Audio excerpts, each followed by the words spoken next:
السلام علیکم ورحمۃ اللہ وبرکاتہ۔ ان الحمد للہ نحمده ونستعینه ونستغفره ونعوذ باللہ من شرور انفسنا ومن سیئات اعمالنا من يهده الله فلا مضل له ومن يضلل فلا هادي له واشهد ان لا اله الا الله واشهد ان محمدا عبده ورسوله اما بعد فان خير الحديث كتاب الله وخير الهدي هدي محمد صلى الله عليه وسلم وشر الامور محدثاتها وكل محدثة بدعة وكل بدعة ضلالة وكل ضلالة في النار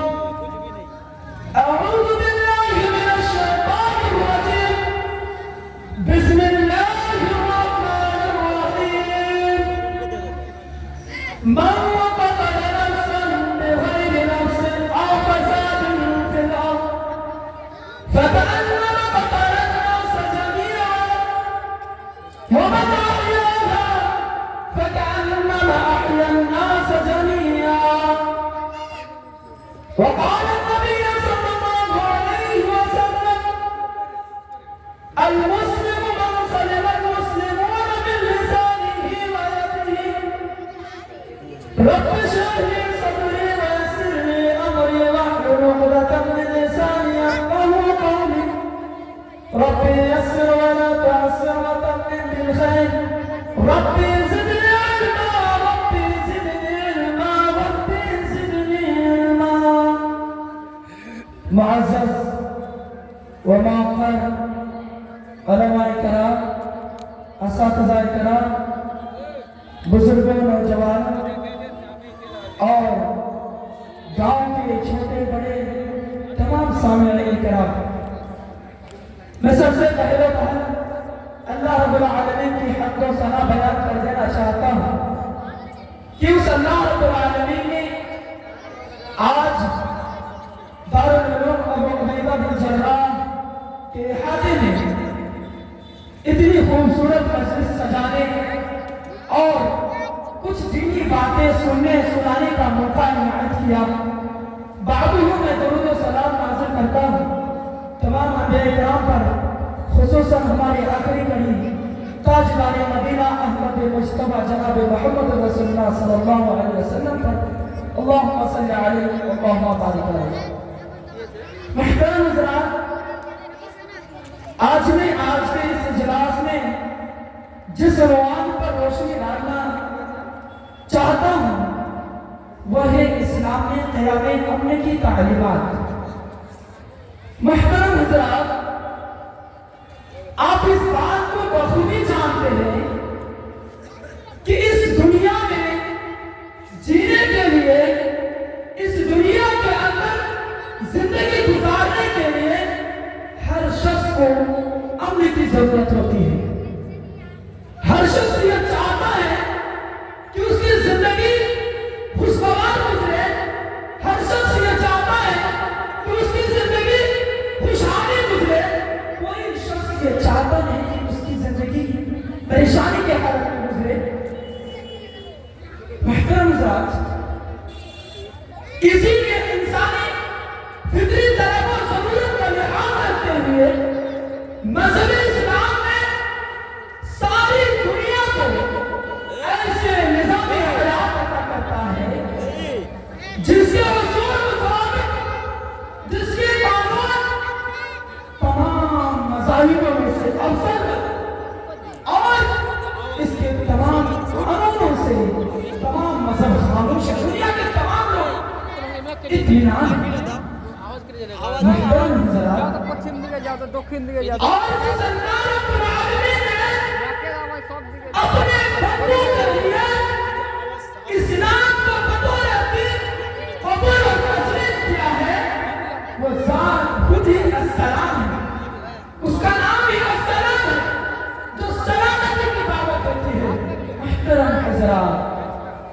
مذہب اسلام ایک عالمگیر اور پاکیزہ مذہب ہے جس کے اندر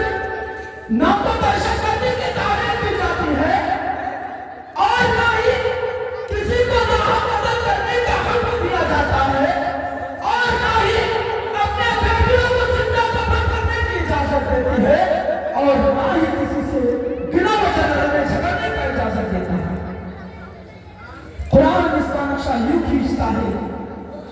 من قتل نفسا بغیر نفس او فساد فی الارض فکأنما قتل الناس جميعا۔ قرآن کہتا ہے کہ جس نے ایک انسان کو قتل کیا اس نے پوری انسانیت کا قتل کیا اور جس نے ایک انسان کو بچایا اس نے پوری ساری انسانیت کو بچایا۔ اور مذہب اسلام اتنا اچھا تعلیم دینے کے باوجود مذہب اسلام اتنا اچھا پیغام سنانے کے باوجود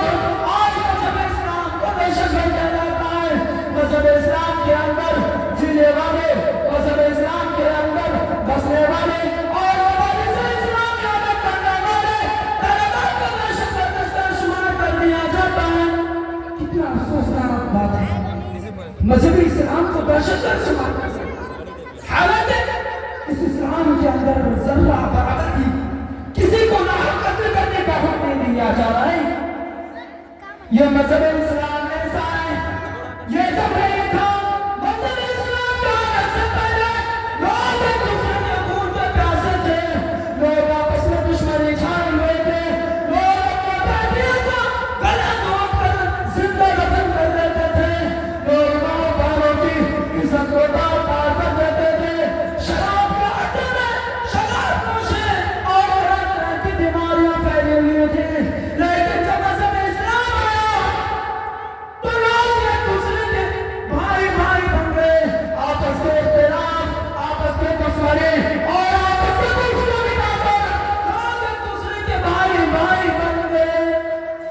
مذہب اسلام آیا تو ان ماں بہنوں کو عزت ملنے لگی، ان ماں بہنوں کو گھر میں رہنے کا حق دینے لگا، جن ماں بہنوں کو مذہب اسلام کے آنے سے پہلے زندہ دفن کر دیا جاتا تھا، گھرگوش کر دیا جاتا تھا، لیکن جب مذہب اسلام آیا تو ان تمام چیزوں کو شانتی ملی، گویا مذہب اسلام کے اندر امن چھا گیا۔ آپ مذہب اسلام کو جس نظر سے دیکھیں گے آپ کو سلامتی ہی سلامتی نظر آئے۔ ووٹ بھی نہیں، ایک پیسہ ووٹ بھی نہیں۔ ارے وہ اسلام کو دہشت گرد کرنے والے، مدرسہ اسلامیہ میں پڑھنے والے، طلباء اور طالبات کو دہشت گرد کرنے والے کام بند کر سنو۔ اس مذہب نے اس دنیا کا امن پھیلانے کی خاطر اور سکون دینے کی خاطر طرح طرح سے ہمارے انبیاء کرام نے، ہمارے صحابہ کرام نے طرح طرح کے ظلم، ستم، ظلم و ستم کو برداشت کیا اور اس مذہب اسلام کو ہم تک پہنچایا تاکہ ہم اس دنیا کے اندر امن و سلامتی کی زندگی گزاریں۔ آپ اس وقت کے واقعہ کو یاد کریں کہ جب آپ صلی اللہ علیہ وسلم مکہ والوں سے ظلم و ستم کھا کر اکتا کر طائف تشریف لے جانے کا ارادہ کیا، اس امید سے کہ شاید طائف والے وہاں کے لوگ آپ کا ایمان لائیں، ایک اللہ کی گواہی دے اور اسلام قبول کر لیں، لیکن ایسا کچھ نہیں ہوا۔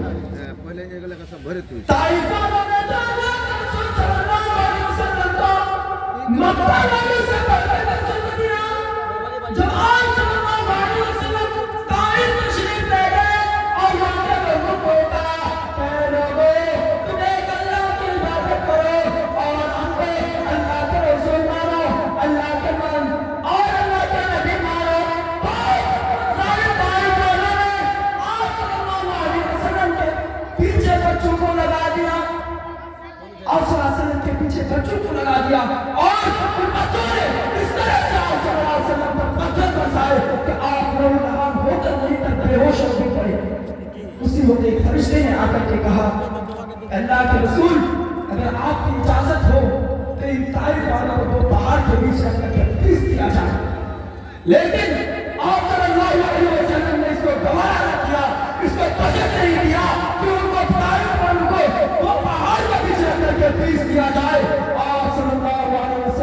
کہ حق میں دعا کی کہ اللہ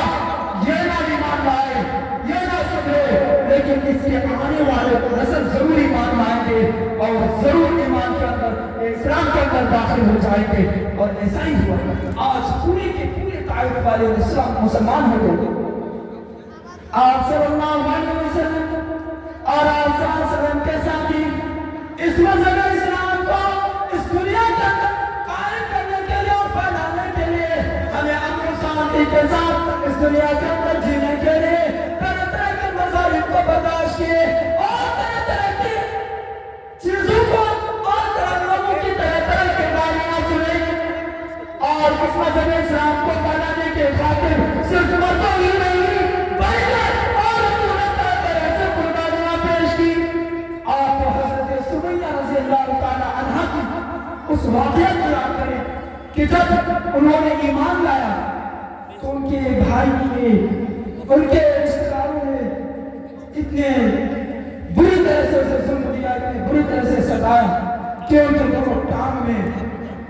اونٹ ہے رسی باندھ کر دونوں طرح سے اونٹ کو بھگا دیا گیا اور حضرت سمیہ رضی اللہ تعالی عنہ